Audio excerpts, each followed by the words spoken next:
Hey everybody, it's the waitingfornextyear.com podcast. I'm Craig Lindell, and we have plenty of things to talk about. Sunday, even before the Browns had a chance to not show up in their game against the Arizona Cardinals, the Cleveland Indians traded the greatest pitcher of my lifetime, the greatest Indians pitcher of my lifetime, Corey Kluber, to the Rangers for a reliever, an exciting flame-throwing reliever, and Delino DeShields Jr. Clase is the reliever, and Delino DeShields Jr., I guess, is the 4A outfielder. Like the Indians need another 4A outfielder. So it's a kind of an interesting maneuver.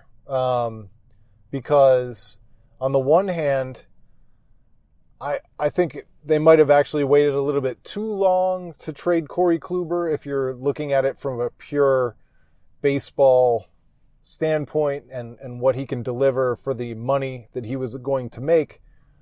But I still found myself being kind of upset by the news. The inequity of the baseball system, and I pointed this out, it allows players who are older and in decline to have graceful landings and happy endings with teams like the Yankees, but the Indians never ever get to do that. They either release a guy, let him walk away, or trade him, and then have this awkward thing later when we decide whether or not you've earned a statue in our city, despite the fact that you went and played somewhere else before your career was all said and done. I know we're in the player movement era in every sport and free agency in every sport. Nothing is ever sacred in Cleveland with the Indians. No player, including a two-time Cy Young Award winner, not making anywhere near, it's not like he was making $30 million. He was going to make $17 million, which is obviously a lot of money, but nobody ever gets the happy ending with Cleveland and the fans. Nobody.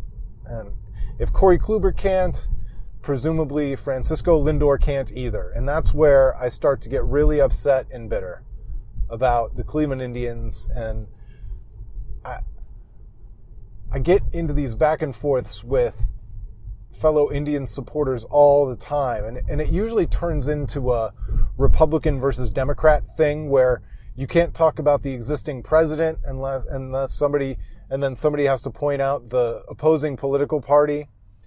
And it's like you can't have a conversation about how you're dissatisfied with the Dolans until they say, well, you like the Browns, would you rather have Jimmy Haslam? And it's like, Jimmy Haslam has absolutely nothing to do with the Dolans and the Indians and the fact that they seem to never keep guys to the end of their career.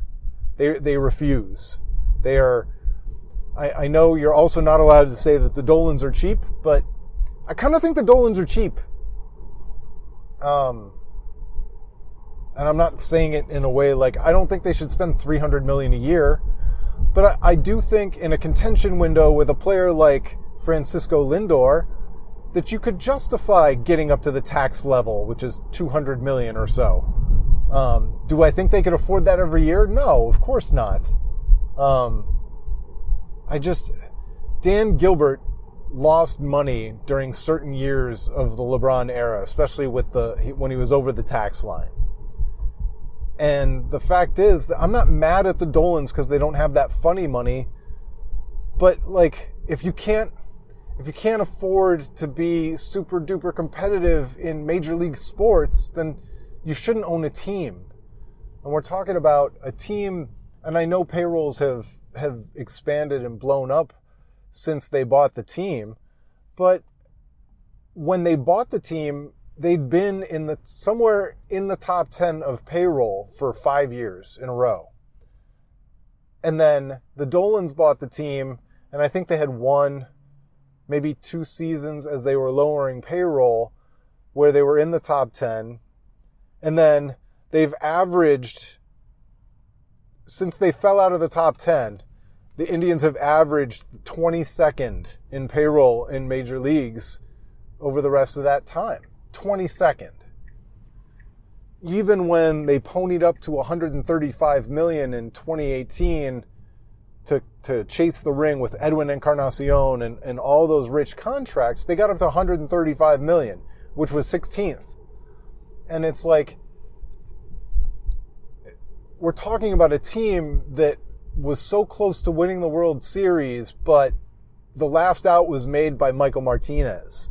And so, while I don't think that they should get in the running for the top free agents in the history of the sport all the time, I do think there's some spending on the fringes that marginally improves this team, and it's quite obvious that they could have used a couple of additional people making real money as opposed to guys like Michael Martinez playing in the World Series. But I think the Dolans are great people, and I think they've done a decent job with their own constraints as they've laid them out. I just don't feel like, as a fan of a professional sports team, that I should be so constrained, and certainly not all the time. This team dropped the payroll into the 40s in the Eric Wedge era. They built up Sports Time Ohio. They sold it for $230 million as a part of their 10-year, $400 million contract. Like, everybody says, well, they can't afford it. They can't afford it. They can't afford it. And I don't know that that's true. I don't know that that's true. The franchise value has gone from 300 and some million when they bought it to over $1 billion. And I know that's not cash flow, but money leads, and we're not chasing cash flow when you own a franchise. You're chasing asset appreciation. Getting that championship in the rafters for the Cleveland Cavaliers was worth a lot of money, probably worth the losses that Dan Gilbert experienced when he was paying LeBron and the luxury tax at the same time. And so they're running it like a cash flow business, and I don't agree with it. I don't think that's the way you should do it. I don't know all the different ways that they can fix it and run it differently. That's not my job. If I were working there, if I could consult with them, if they opened their books and I was working with them, I'm sure I'd come up with something, whether it was more minority investment. And that's another thing. A lot of this, okay, as of right now, Corey Kluber trade is a salary dump. They talk about a reinvestment of that money. And first of all, that really bugs me because and I know this is like ticky-tack, I'm nitpicking, but reinvestment is putting new additional profits back into a business. This is a cost cut and reallocation. They cut their costs by trading Corey Kluber, and they say they're gonna reallocate it elsewhere. But that's not new money. That's not reinvestment. Reinvestment would be adding to the payroll. It would be putting more on the books. Now, I do think the Indians can improve their team. I think that trading Corey Kluber all by itself today did not make the Indians better. But I think, or potentially didn't make the team better. But they can use that money to make them better than what they were last year. My problem is that it seems all too suspicious to me that the Indians lose their minority investor who went to buy the Kansas City Royals, maybe? I can't remember. It doesn't matter. They lost their minority investor, and all of a sudden now they're slashing payroll again, while they still have a couple of years of Francisco Lindor and some really, really cheap pitchers. This is when you should be spending. This is the time. This is the window, or it was the window. Now it doesn't feel like the window, and people want to. The Dolan family, this version of the Indians, have programmed a percentage of the Cleveland Indians faithful to care about their money and to care about their finances because they've cried poor for so long. And I know nobody wants to call it crying poor, but we're talking about the people sitting on $1 billion asset in a league that, no, they're not in the top 10 of revenue, but because of the national TV deals and because they sold their streaming service to Disney, they get $200 million. Basically, they get $200 million at the start of every year. Plus, they make their own share of their local revenue. They sold BAMTech, and I think I calculated their take on that was somewhere around $80 million. They sold STO. Their take on that was $230 million. I wrote the article maybe last year about how when they signed that 10-year, $400 million deal, which expires in 2023 with Fox Sports Ohio or Fox Sports Net or whoever, I don't even know who owns that now. When they signed that deal, they simultaneously sold STO for $230 million. So is the deal really 10 years, $400 million, or was it really 10 years, $630 million? And they just got a $230 million down payment. I've brought that up before.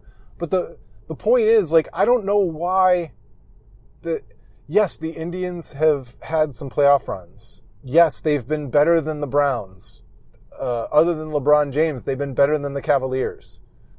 But I'm not sure what that has to do with whether or not they're great baseball owners. They're good baseball owners.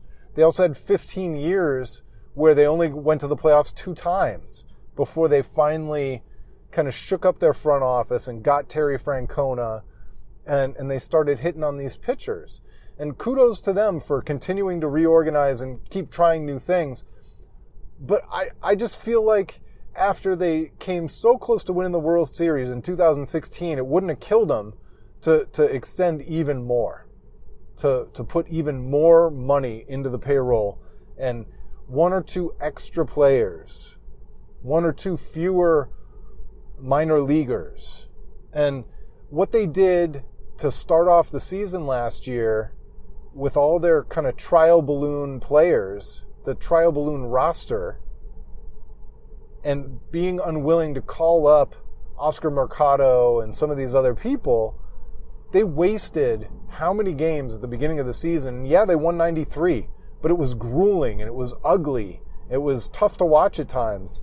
They won 93 games. How many did they leave on the table early in the season by screwing around and just assuming that, you know, they'd figure out a way to make it work? And I'm sorry, but I think that's a financial constraint more than anything else. I think what they did early in the season was financially motivated, whether it's service time on young players or whether it's looking for that quote-unquote Cleveland Indians lightning in a bottle from some player that got cut somewhere else or they gave up on somewhere else. And so, yeah, I think they've programmed us to think that they have to run this way. Many of you have become accepting of the fact that they run this way. Sorry, call me selfish, call me crazy. I don't feel like I should have to do that with my my free time, my professional sports free time. You know, see, I buy season tickets. We've bought season tickets as a business for a very, very long time, and it just gives me the right to complain. It just does. It just does. And I think other people have the right to complain. And I don't think the Dolan family needs quite so many apologists in Cleveland. I think you should be selfish, more demanding. And I think you deserve it.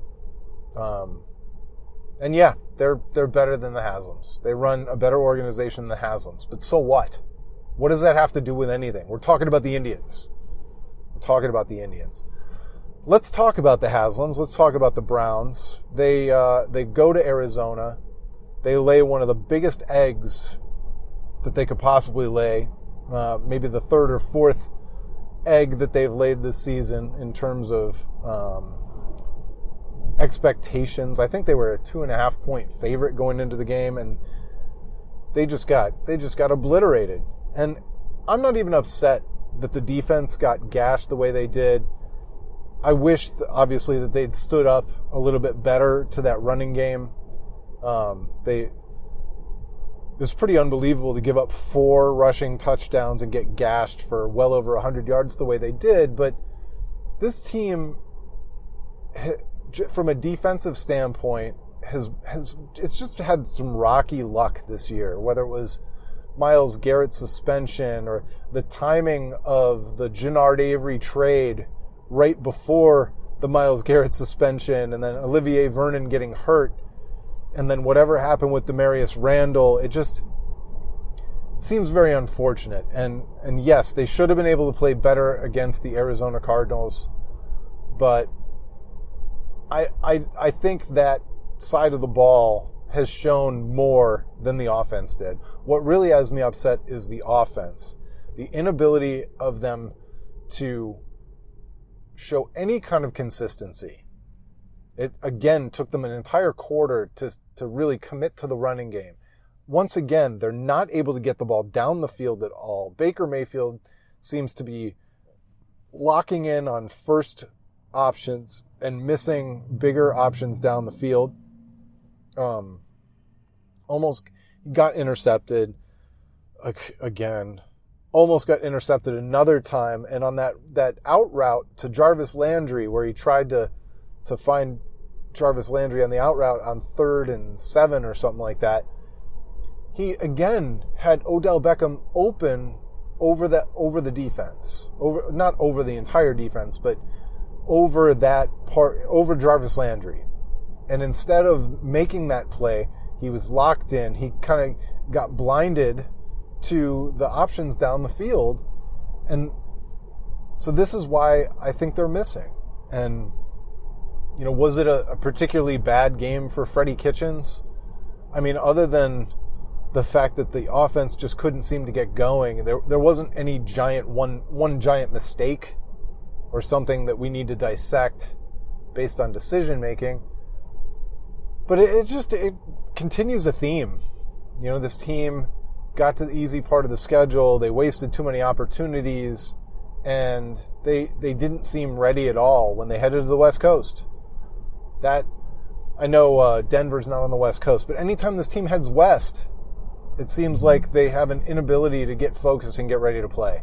And that's really, really troubling for kind of a forward-looking projection on a rookie head coach, a first-time head coach.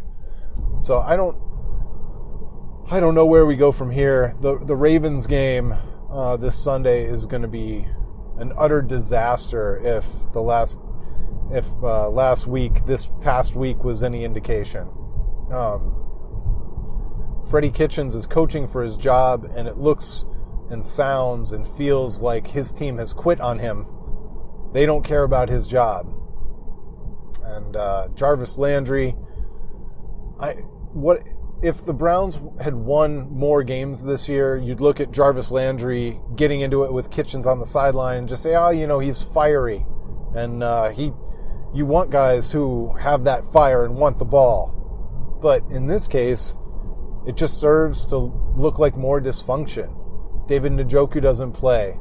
Rashard Higgins doesn't play. The Browns are throwing fade passes in the end zone to Kaderil Hodge. Like, what? On what planet does that make any sense at all? Is that a good plan? How could that be your plan? So here we are. The Browns lose in embarrassing fashion to the Arizona Cardinals. We have 2 more weeks of wondering about Freddie Kitchens' future before the Haslam family has to make a choice, make a decision, and figure out if they're going to see if this team can improve and get better together, or whether they need to make the biggest change at the top once again.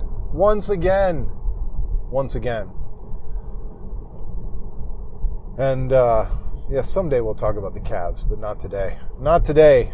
not today. So yeah, that's the story. That's the way I'm thinking about things. And I'm sure a lot of Indians faithful are going to bash me for my opening about the Dolan family. And, you know, maybe I am just one of those knuckle draggers who doesn't comprehend why we can't have nice things. I understand a rebuild. I understand the economics of this region. And I don't think that, we need to get back to selling out every game and whatever. I'm not delusional. I understand that the Indians are never going to be in the top 10 in terms of revenue in the league. But I do think a couple times a generation, they should be able to lay it all on the line in terms of payroll, salary, and putting resources toward winning the World Series. Doing whatever they need to do to win a World Series. And you can always cut later. Sign Francisco Lindor to that 10-year, $350 million deal. I don't care. You only have to pay him for 2 or 3 of those years. Sack up. Bring in another minority investor. Pay him. Figure it out later. Okay? You're sitting on an asset worth over $1 billion. You cannot lose. In the long run, you cannot lose unless you deficit spend over $700 million. Okay? Because that's the profit you've got sitting in that team. I know it's less after capital gains, etc. Okay, fine. I got it. It's more complex than that. My point is, you're sitting on more house money than any other investment in the history of your family. Your nuclear family. Maybe the Knicks or something or have exploded more. And nobody has a better opportunity to make even more money. You've cashed in on BAMTech. You cashed in on STO. The sky's the limit. You can keep cashing in. But the only thing that's going to make the Indians worth more at this point would be a World Series title. And you can't buy your way to a title. But if you're smart, and the Indians certainly are smart, if you goose that smartness with a little bit extra money or a lot of extra money, strategic time periods, you could really make a difference. And sorry, but I just think they should. I'd like to think that I would if I were in their shoes, if I were in their situation. So that's all I got. Thanks so much for listening. We'll talk to you next time. It's been the waitingfornextyear.com podcast.